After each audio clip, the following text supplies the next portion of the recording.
All drilling works with how much force you can put on the bit. If you have no weight on bit, it doesn't do anything, it'll just spin. While Sean Robstad struggled to get his drill to bite, the miners established an unprecedented record. They'd now been underground and alive for longer than anyone. But there was some good news. At just 5 days old, Esperanza Ticona made her first visit to the mine. Les quiero decir que el Chile es un mejor país gracias a más unido, con más fuerza, con más esperanza. Y esta esperancita aquí. Mira, muéstrala ahí en la cámara. Mire qué linda. She was presented to her father by the Chilean president, Sebastián Pinera. All hopes were now on Plan B. The Schramm T-130 appeared to be on the home straight. But then, a hitch. We had, till yesterday, a very good penetration rate, but today we have a drop of pressure, and we're trying to find out if it is a leak in the drill string or if we have some compressor kind of problems. Engineers couldn't find the leak. But in adversity, there was opportunity. While the hole was clear, Sugure conducted a detailed survey to find if Plan B's tunnel was safe. Sugure's plan was to lower a steel cage directly into the mine. One by one, the men would be hauled to the surface. For this plan to work, the hole must be stable. If it wasn't, it would be better to wait for another drill to reach the refuge.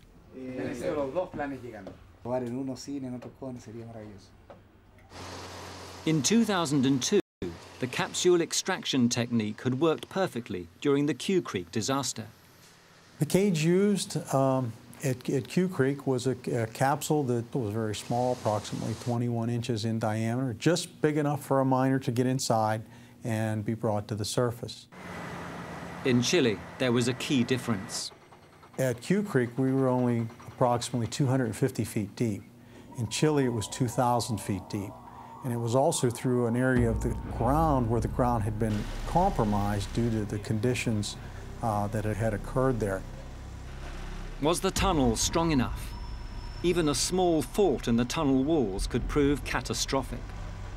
The distance around the capsule to the outsides of the borehole was very small. So it would take a relatively small rock to wedge the capsule in place. It trapped the miners within the capsule. To avoid this, Sugure wanted to stabilize the tunnel walls with steel casing. But inserting 2,000 feet of casing would take weeks. The rescue leader faced an impossible decision: casing for safety or not casing for speed. Either decision could have fatal consequences. We have to make a very important decision whether we are going to put the casing or not. We're talking about 8 days with 33 guys, 700 meters below the ground, so we don't want to do that. While Sugure decided, there were further signs the operation was reaching its final stage. On the other side of the mine, the rescue capsule arrived. Esta cámara se parece mucho a lo que nosotros hablamos que es la cámara de escape de un submarino en cuanto al confinamiento. El diseño permite que estas ruedas se hundan a la presión del casing. O sea, la idea es que siempre vaya evitando el golpeteo. With Plan B's problem resolved, it became increasingly clear that the T-130 would be the first to reach the miners. Plans A and C continued to drill in case anything went wrong. We're going to keep drilling until the last man's out. Then we're done and we can all celebrate the rescue and go back to our families. Behind the mine, well out of sight of the world's media, Chilean special forces tested the rescue capsule. It was designed in collaboration with NASA. We felt that, from a psychologic standpoint, it was important to have light that it was important to have two-way communication, both audio and video. Plan B was within 130 feet of the workshop, but there was a last-minute complication. We're all very anxious. I mean, we're only about 39 meters out. Everyone's very anxious, yet very worried at this point. Plan B was enlarging one of the original probe holes. But because it wasn't perfectly straight, the drill bit was in danger of twisting and breaking. To reduce the risk at this last crucial stage, the team decided to swap the T-130's 28-inch hammer with a smaller one. Hopefully we'll be on bottom drilling sometime late afternoon or this evening. If things go very well, we've got a chance of being done tomorrow. At 8 a.m. on October the 9th, after 33 days of drilling and thousands of man-hours, Plan B finally broke through.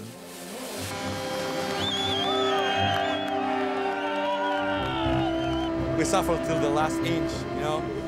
This is the most important part of all, you know. Poor sleeping, bad eating, but you know what? It all just worth it. I tell you, there was times a few weeks ago that it just felt like this moment was never going to come. In Camp Esperanza, the long wait was almost over.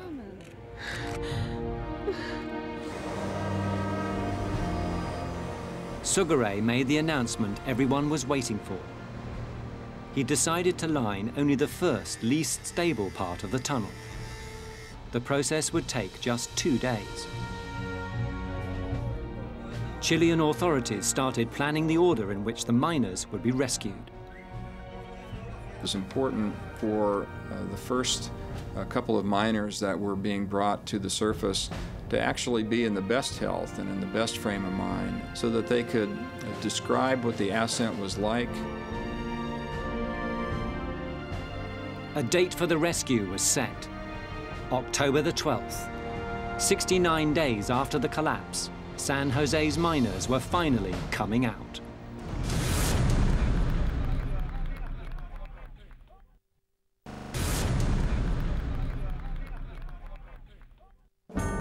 After 69 days of being trapped underground, the final countdown to the rescue of the Chilean miners had begun.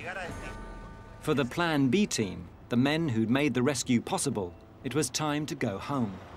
Finalmente se ha terminado la etapa que nos correspondía en términos de perforación. La gente vuelve a sus casas y a su familia de la misma manera que llegó, sanos y salvos. As the team left, the area was cleared. This site, Plan B's home for so long, would be the extraction point.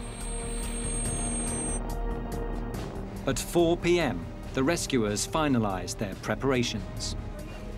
Here we have the stabilizing rooms, and we'll check for liquid tolerance and solid food tolerance, and then they'll go to some bergers that will be probably located around this area. Paloma phone connections, the miners' contact with the outside world for 47 days, were disconnected. Mira, voy a cortar comunicación con Interior Mina. Voy a hacer una reconexión de servicio desde el poliducto hacia el pozo de la T-130. They'd be rerouted to the Capsule.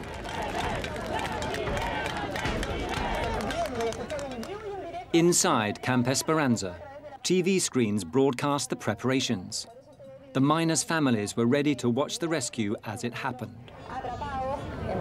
Yo estoy acá, mi marido está un poquito más abajo que yo, pero estamos juntos. Jamás había pasado tantos días de pena, angustia, dolor. Buena suerte y que nos traiga lo mejor.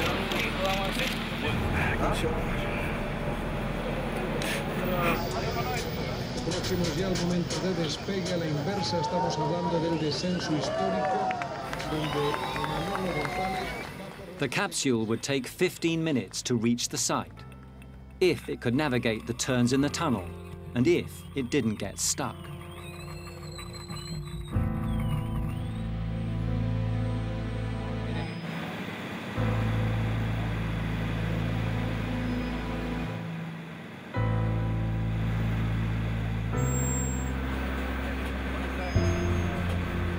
After a 16-minute descent through half a mile of granite, the capsule reached the workshop.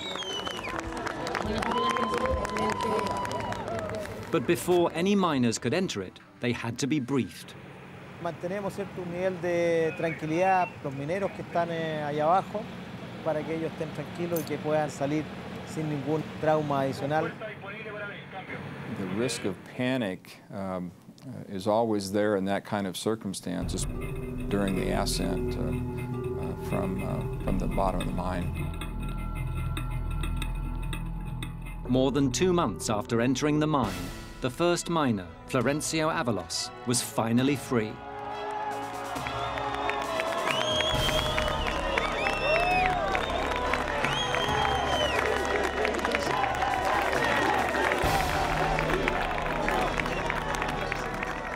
But for Liliana Gomez and Elizabeth Ticona, the waiting continued.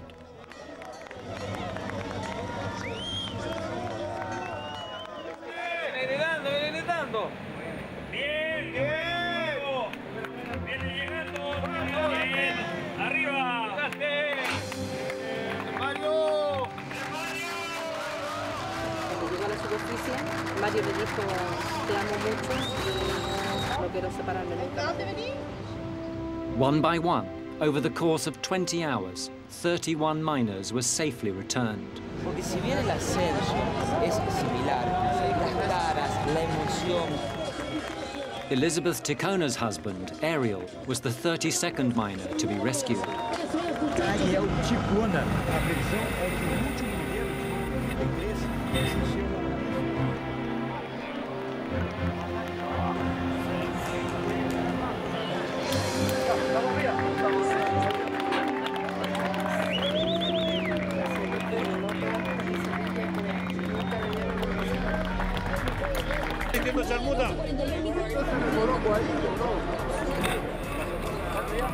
"22 hours after the rescue began, the miners' shift leader, Luis Ursua, was the last to emerge.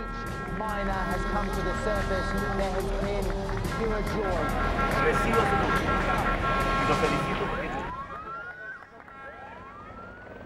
The miners were flown to a hospital in Copiapo, where they began their recovery. And Ariel Ticona was finally united with his new baby. I think there are a lot of lessons that were learned at Q Creek. In this operation, they were able to take some of those lessons, adapt them to the conditions that they had, and make this a successful operation. Estos 33 mineros atrapados nos han dado una lección al mundo de lo que es el temple, la entereza, el valor, de cómo se puede sobrevivir en condiciones extremas, cómo ese amor por la vida puede mover montañas, literalmente en este caso.